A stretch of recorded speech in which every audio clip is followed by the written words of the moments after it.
Hello and welcome to Let's Play Europa Universalis 3. This is the Asharid Het, and this is actually my second Let's Play that I've done. The first one was about a decade ago, actually, and it didn't go very well. I make no promises about this really going a whole lot better, but this is one of my favorite games, probably my favorite game of all time. It's actually an overhaul mod of the game called MEIOU, and a friend of mine told me after I bounced the idea of playing Mazovia and succeeding, he retorted that that's essentially impossible, so I said challenge accepted, and we'll see if we can make this work. I make no promises about the long-term success of this campaign. It very well may not succeed, but in any case that gives me a chance to kind of get my foot in the door with making Let's Plays again, and also demonstrate this game, which I hope, if I can bring someone else to come to enjoy it as well, will have been a success in that regard at least. So essentially this game, and I will go ahead and try to give some kind of cursory explanation of it and what it's about and how you play it as we go along, but this is a grand strategy game set at the beginning of the late Middle Ages through the Napoleonic era, and you play any nation in the world, and it has a fairly balanced geopolitical focus, a combination of diplomacy, economics, military campaigns, and trade, and really the idea is a combination of all those into a synthesis of statecraft. And you could think of it sort of like Risk, but that's greatly an oversimplification.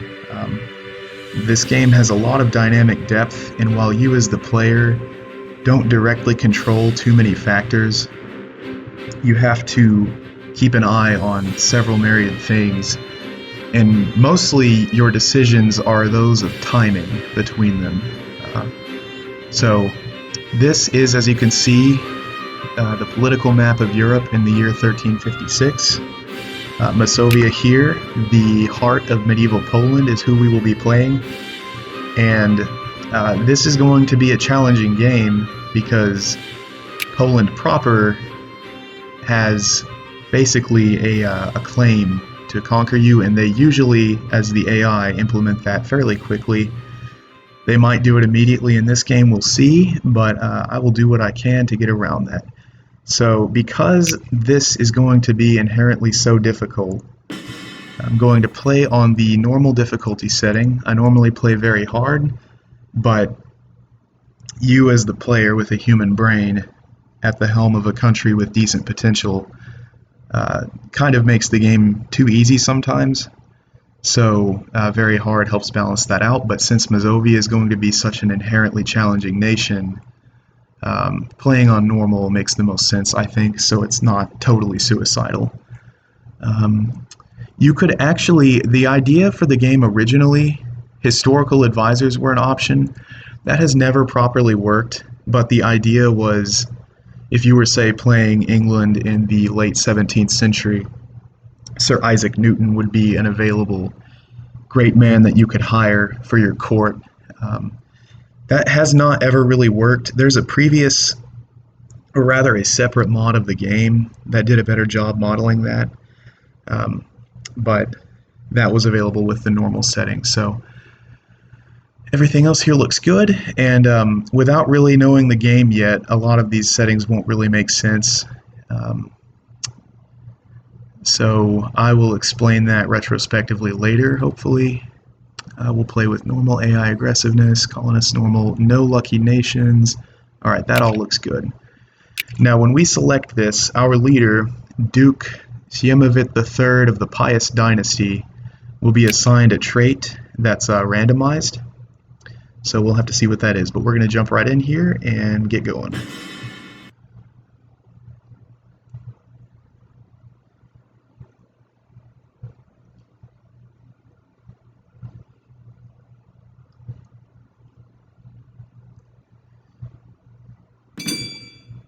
Okay, alright, welcome to the mod. We're going to choose our default settings. Okay, so we have the Tough Soldier modifier, which for the duration of our king or our duke's reign will give us a force limit bonus and a discipline bonus. We're not going to play with a bonus or handicap, and we have the mission to improve prestige. One final preface is the quality of this recording is fairly low. I offer a slight apology for that. I'm not really a serious gamer, or I make no pretense of having, excellent equipment, or that's really not super important to me. I hope you're able to see what's going on well enough, but beyond that, the production quality of this is not really intended to be incredibly high, so if that bothers you, this probably isn't even the game for you in the first place. And if it is, hopefully you can enjoy as we go along. So this is our mission. I'll come back to that. A brief description of the game. Well, as I already had said, this is a statecraft game. You play as a nation in competition with every other nation in the world, and while the rules and the various factors at play are rather dynamic and complex, the actual object of the game is completely up to you. In that regard, it is a sandbox game, so it's a historical strategy sandbox, and you as the player get to determine what you want to do with your country. Generally, with a small, weak nation that kind of has a noose around its neck from the start, like Mazovia, merely surviving as long as possible is usually a fine goal, and that's for at least the first leg of this going to be my objective. We're just going to try to survive, but really what you want to do is there are a number of different things you can do. You can role play historically. For instance, you could play as one of the Swiss cantons, and instead of being neutral, because Switzerland is fairly wealthy and powerful, you could go on some kind of a alternate history and expand north into Germany and assert your dominance over Germany as Switzerland, something that did not actually happen. You could play as England and make it your primary goal to defeat France in the 100 Years' War, which is still going on at the start of this game, and forego trying to colonize North America, for instance. Or you could play as one of the Hanseatic countries, or an Italian merchant republic, and try to monopolize all the trade in the world. Or even if you wanted to play a small nation like Navarra or something, if you could manage to survive, you could simply sit back and observe what happens in the world. So the things that occur are dictated by the interplay of all of these historically modeled game mechanics, but your guidance of them in your own country is up to you as the player. So given that this is a geopolitical simulation, most of the things that are modeled are economic, military, governmental, political in nature, and diplomatic, if I didn't already say that. So I think the first thing to mention is the various map modes that are available to you as the player. This game is so complex, I'm not going to try to explain everything. A lot of it's pretty intuitive once you know what's going on, but just a brief overview of the interface is probably in order. So this is the terrain map mode. As you can see, cold reaches of Russia are simulated with snow and forest, and so the Eastern Europe is a good mixture of farmland and forest, and there's mountains in the Alps here. The terrain affects primarily in game terms the supply limit of your armies when they're on the march, and also the attrition that they suffer when you're campaigning. I usually don't play in this map mode. The best map mode to play in, I think, is the political one, which is the next one here. And this details the borders of every sovereign state. Actually, that's not completely true because there are lord-vassal relationships as well, and vassals will show up as their own country independently, but for the purposes of the game, sovereign states get their own color. And so as you can see, Germany as such did not exist in this year, didn't exist properly until 1871, and prior to that, the myriad states of the Holy Roman Empire were their own disparate polities, as is modeled here. France wasn't really consolidated yet, although as you can see, what's shaded in green here are the vassals of France. So France itself is fairly cohesive, even though as the realm of the King of France, it's still quite fractured. There's a religious map mode, and Europe, for the greater part at this window of time, is Catholic. The Reformation is front and center in this game's time period, so when the Reformation occurs, it will greatly affect the political alignment of Europe, but right now it's Catholic for the most part. As you can see, these white lines illustrate heresies, and if you click on this province, it's occupied by rebels, and they belong to... Oh, excuse me, that's simply rebel controlled, and it shows up as white on the religious map mode.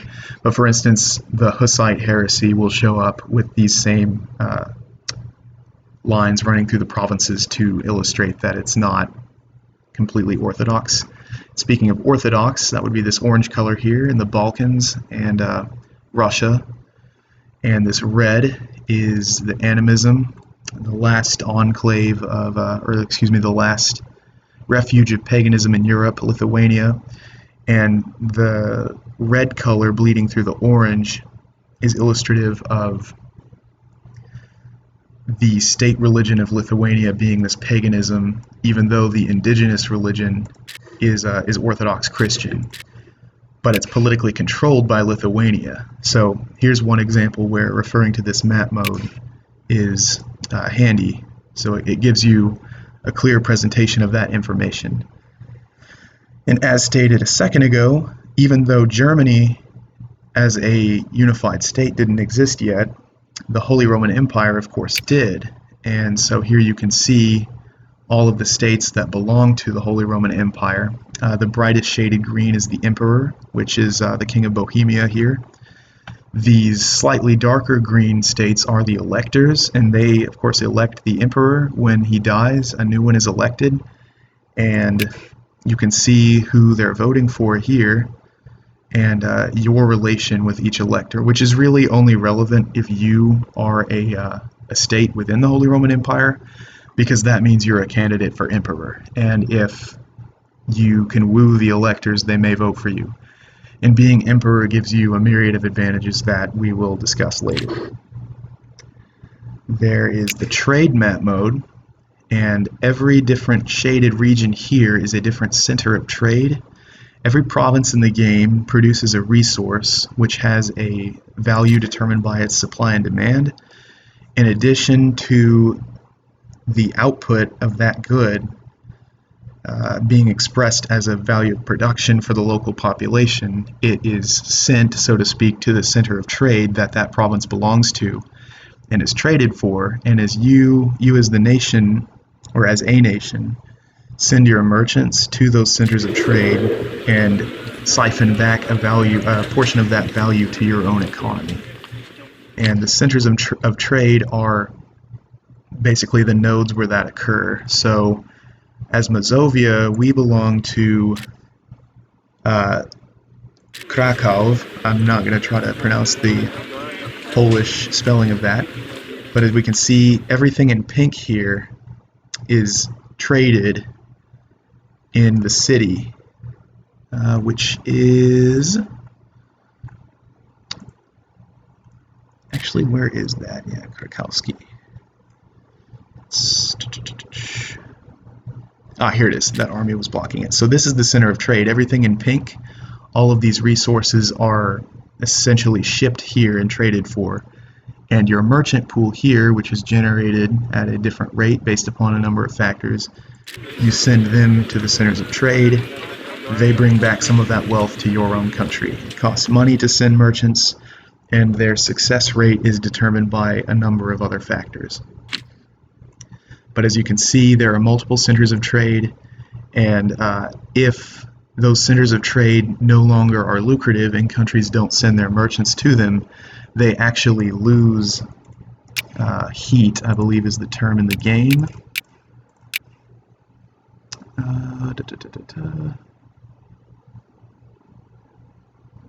Yeah, stagnation. So they can become stagnant, and if that reaches a certain level, it will actually collapse, and that whole market share will be divvied up among neighboring centers of trade. And given that this is set in early modern times, as North America is discovered, the flow of trade will change. At the beginning of the game, the Italian cities, Venice and Genoa, control a huge portion of trade, and that was sort of the maturation of the quest for luxury spawned by the Crusades a couple of centuries earlier. And as the Ottomans conquer Constantinople and issue their blockade, or embargo, excuse me, that impelled exploration to North America, which brought consciousness of new luxuries and pulled the flow of trade westward. Over time, that's modeled in the game. The value of these Italian centers of trade generally reduces, and markets in London or Paris or countries that actually pull New World resources to themselves appreciate in value. So it's one thing to keep an eye on as you continue playing. The diplomatic map mode details the political relationships of different countries. As you can see, England is at war with France. This is the 100 Years' War going on. Naturally, the color red is indicative of a state of belligerency with the other country. And these green lines here, as we have England selected, indicate core territory that England has cores on. I'll get to that in a little bit. Well, I suppose this is actually the appropriate time to mention that. Here's an example where the game might be getting a little too complex. For a cursory explanation, I might be droning on a bit too much. But every province in the game has a core, and this is, as the tooltip describes, for instance, the province of Gloucester. England considers this to be one of her core provinces, and they have control of this province. So what is regarded as rightfully belonging to a country doesn't necessarily mean that the actual political control of that province belongs to them. England, of course, under Edward III, the descendant of William the Conqueror, who was Norman, England at this time regarded Normandy as its core territory, and as England, you have a right to go to war over France for that land. With France over that land. Other examples exist, of course, but this is probably the best example to use in this case. There are royal marriages in the game, which are illustrated by this light blue color, and the relative situation is dependent upon whatever country you've selected. So Poland, as you can see, regards our land as its core, which means we're almost certainly going to be attacked by them sooner or later. The Polish people regard our land as theirs, even though we have political control of it right now.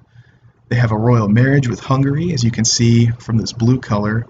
That ties them together. It makes declarations of war between those states costly in terms of stability, and it improves relations in the short run. Also, monarchies have an inheritance system. If one crown doesn't have an heir, and it has a royal marriage with another nation, it's possible that when that king dies, the nation that has the royal marriage with that country will have a claim on it as well. So it's a fairly complicated diplomatic system. You also, as a monarchy, have a legitimacy value, and by marrying into other families, it improves your legitimacy. If you were to claim a throne, it would reduce it. That's getting a little too complicated for now, but for the purposes of this map mode, you can see royal marriages illustrated. Alliances also are shown by this slightly lighter color of green. Hungary is allied with Croatia here, as we can see. The region map mode, this is really just for reference. In game terms, it doesn't really mean anything, but it's a handy reference. You can see subregions here like the British Isles. Well, in this tooltip here on the bottom right, you can see it's Europe, and then slightly more specifically, it's Northern Europe. Slightly more specifically, it's the British Isles. Slightly more specifically, it's reclaimable land. I'm not sure what that means, honestly. It's Mercia, that old Anglo-Saxon kingdom from the Dark Ages. I guess this also shows the... it does. I forgot about that. Okay, yeah, it shows you absolute nuclear family. And that actually does have a bearing in the game, but it escapes me right now. So anyway, you can use this. It's mostly for role-playing purposes or simply the geography of the game. But the regions are pretty well detailed. These, like for instance over here in Lithuania or even our land, we can see that's part of the old Jagiellonian Empire from centuries before. You can see the family dynamic we have. It's Central Europe, etc. This is mostly for fun, a nice reference. Doesn't really have a whole lot of bearing in the game. Cultural map mode, likewise, this does have more of a bearing in the game. Your control over provinces of your own culture reflects the degree of taxation and manpower that they will confer to your state. There's also culture groups. For instance, France here. Let's see. Maybe that's not the best example. So in Iberia, Iberian is a culture group, and Castilian here, this kind of turquoise color, is a subculture within that group. So is Neapolitan. Actually, you know what? That may not be part of the Iberian culture group. Portuguese is, however. So as Castile, if you were to conquer a Portuguese province, you would only suffer a slight penalty. It's a slightly different culture, but it's part of the same cultural family. Whereas as Castile, if you were to conquer somewhere in Morocco, that's an entirely different culture. You would incur a greater penalty on taxation, stability cost, etc., because they are not culturally Spanish. Also, they're Muslim, so you would have a separate penalty on top of that. But likewise with the region map mode, these cultures are also fun references for role-playing purposes and simply for geographic reference. There's spheres of influence.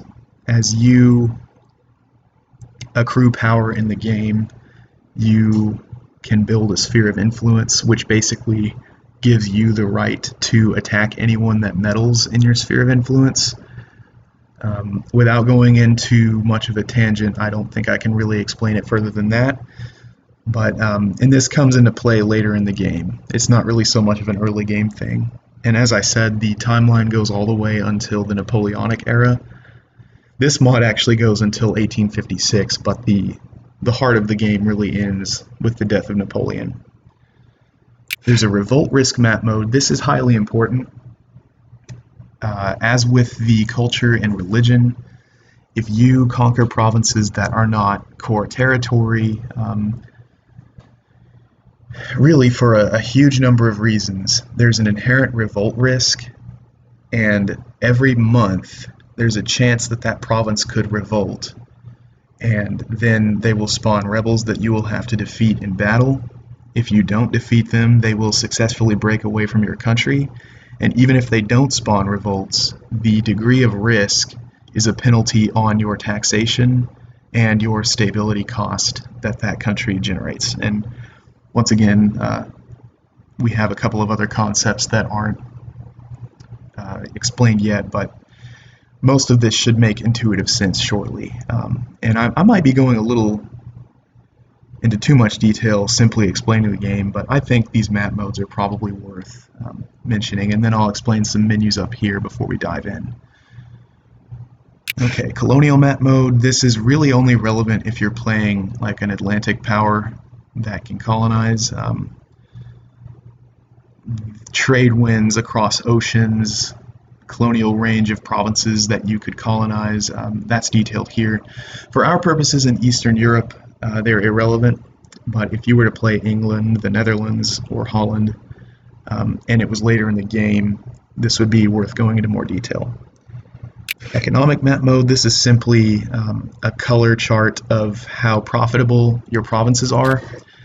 Unlike the diplomatic map mode, you can only see your own country here. If we were playing England, for instance, you would see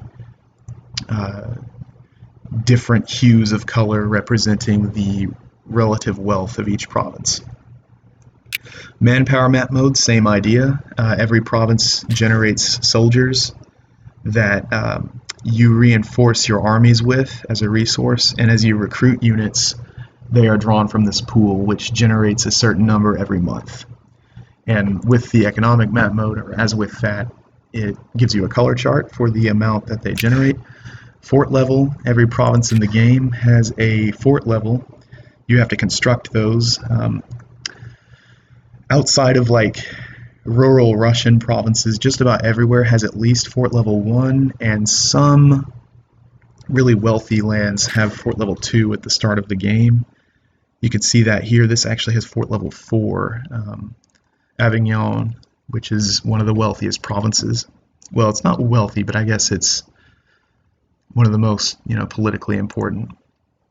So generally at the start of the game, everyone has fort level 1, with a few exceptions.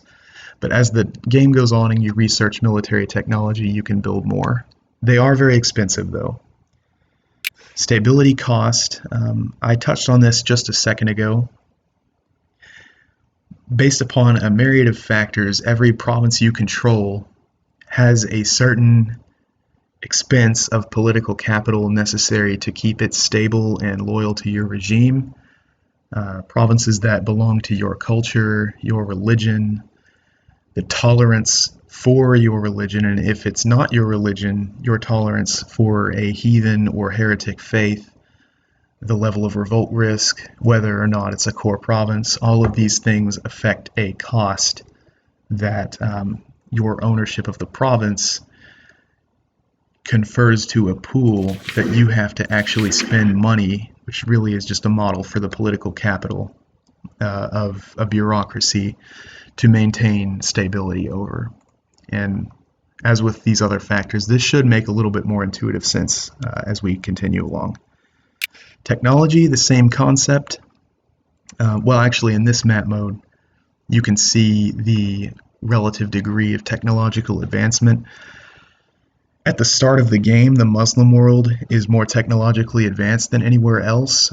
They, however, have a research penalty, so even though they start at a higher technological level, they're generally wealthier than Europe at the start of the game, and wealth is the input for research. That penalty will catch up with them, and they'll be eclipsed at some point, but they start the game not only with better units, but a higher level of technology. And this map mode simply shows you the degree of relative advancement. We belong to a somewhat backward area. You can see these different technology levels. Where it's this orange color, it's 5. As you move into Western Europe, it's 6 generally. The Muslim world is 7. And then this Mongolian horde is 3. And they basically don't research at all. So that horde will go away, but they start in a quite powerful and imposing situation. Trade value, as I said previously, each province produces a good that it confers to its own respective center of trade, and the prices of these goods vary pretty considerably throughout the game. For instance, on naval supplies, up here in the Baltic, I'm sure we can find somewhere. Timber, generally. Starts fairly cheap, price of 7.9, and as you can see, something as simple as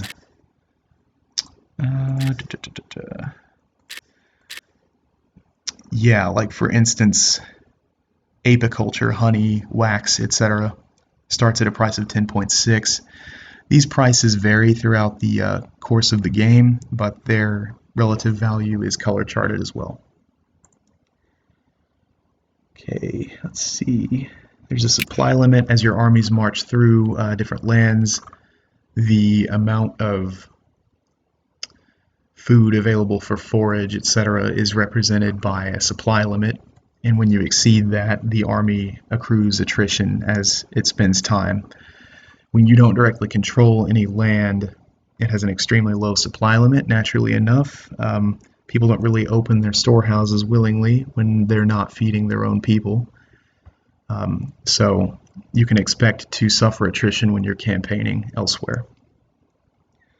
Buildings, as with the forts, there are other tiers of buildings that you spend money, and magistrates, which are basically a representation of your realm's bureaucratic arm, to improve land. They each do different things, but generally they just vertically improve the provinces that you control. We'll get into more detail on that later, but essentially you spend money and magistrates to improve your land. And that's detailed here. Recruitment, this will show, in fact, I'm not sure why this is grayed out. Yeah, I actually don't know why this is grayed out, but it's not highly important right now. Shipbuilding, irrelevant because we're landlocked, but it's the same idea. It'll show you where you have shipyards and you can build your navy. And then missionary map mode, as I said, pretty much everything is Catholic, although we, incidentally, are on the border with an animist province. If for instance, we were to take this province, we would suffer a penalty for controlling these Baltic pagans as a Catholic. But we could potentially, well, we don't generate missionaries, and that I'll explain in a moment why not.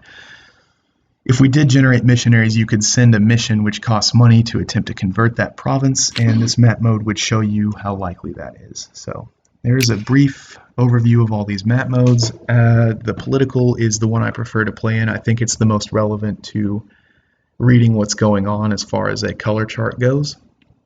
Now let's briefly look at a couple of these menus here, and then I will call it quits for today. If you're not interested in the game, you'll probably already know by the time we're through with that, but I find it a very rich and engrossing game to play, and hopefully you do too.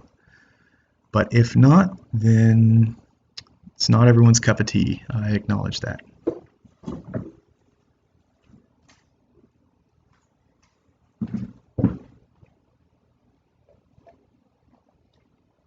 Okay, so outside of the actual main map, probably the most important reference will be this country overview. This is an overview of our country. This shows us our culture, our religion, our rank in the world, miserable number 340, our prestige, which is negative 4.9. And then we have a diplomatic overview of our situation. We have a truce with the Blue Horde. We are a vassal of Poland. That's actually really important. I'll explain that in a minute. We have a holy war, casus belli, on Lithuania, but since we're a vassal, we actually can't declare war on our own. We're in Poland's sphere of influence. It gives you sort of a dispositional view of how countries regard each other, or rather their neighbors. We view Plok, the Teutonic Order, Halia Kavalina, and Bosnia, that's kind of odd, Bosnia, as natural rivals. We feel threatened by Poland, Lithuania, the TO, and Bohemia. As the AI, these descriptions are more meaningful because the AI is coded to behave in a way commensurate with that. As the player, it's not really important because you make your own decisions.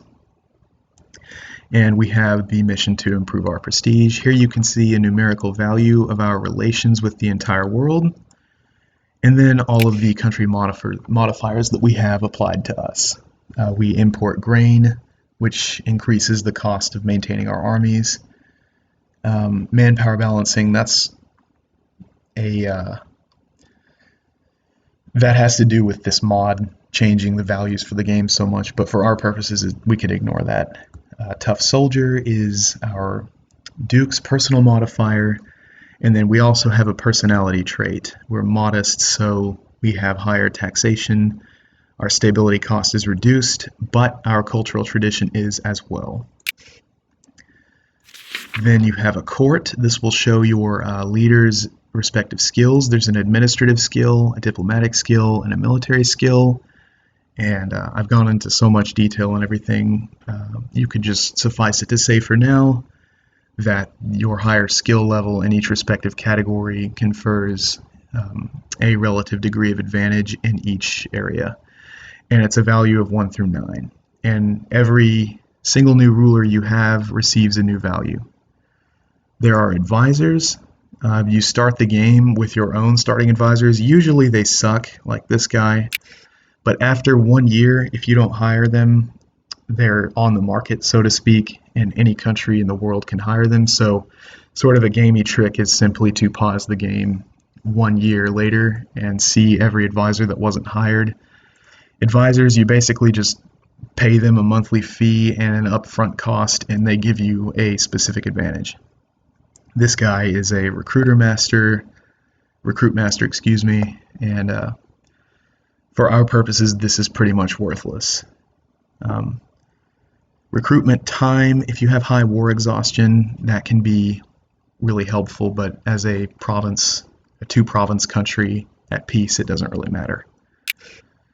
Okay, there's an economy tab. Your national income is a product of your taxes, your production, your trade, if you own any sources of bullion, and then if you have overseas colonies, a tariff. And your expenses are investments, which basically you invest all of your monthly income into either stability, which is a total function of the stability cost of all your provinces, or technologies, respectively. And the degree that you don't spend on any of those, you can what's called mint as a treasury, which will raise your inflation but give you immediate money. The income you would live off of would be your yearly census tax, which you receive at the end of every year. And you can also take loans, and missions and colonies cost a monthly amount as well.